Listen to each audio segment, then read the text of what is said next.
I just should have waited. I thought to myself at the time, I even told Guy, I said, there's no doubt I feel like this was created in this virus in a lab in Wuhan, China. I have little doubt about that. And I figured, I'd rather take my chances with something we created than something they created. Remember when I told you that, Guy? Because I was scared. Again, my doctor told me with lymphoma and being under chemo that if I got this thing, it could be ugly. Let's just leave it at that. Stupid. Why? I watched this clip from the Tucker Carlson show citing some research coming out. And time has now passed and we're starting to see things. It's really the most troubling minute 20 seconds I've had to listen to in a long time because I'm scared of what's coming. I had it a little while ago and I'm afraid the repercussions of this for a lot of people have not been felt. Here, check this out. To neurodegenerative disease, myocarditis, Bell's palsy, liver disease, impaired adaptive immunity, impaired DNA damage response, etc. So it's possible, in fact, it's looking likely that the vaccine might suppress the immune system.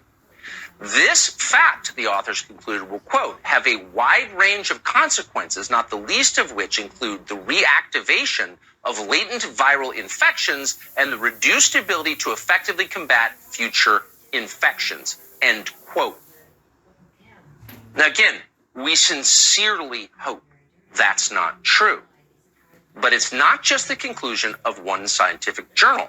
The Lancet, maybe the most famous scientific journal in the world, released similar findings in February. The Lancet's piece was entitled, quote, risk of infection, hospitalization, and death up to 9 months after a second dose of COVID-19 vaccine. A physician called Kenji Yamamoto made this observation about the data from the Lancet. He wrote this in a letter to the Journal of Virology, and we're quoting.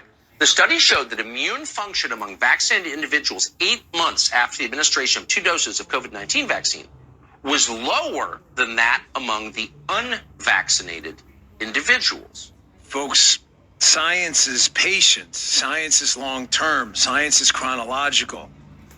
Science is the repeating and replicating of data through process, through control groups. Science is the elimination of confounding variables. All these things take time.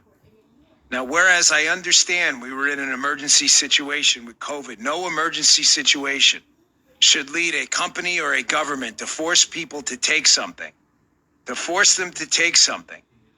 that may in the long run damage their bodies. Greatest regret of my life.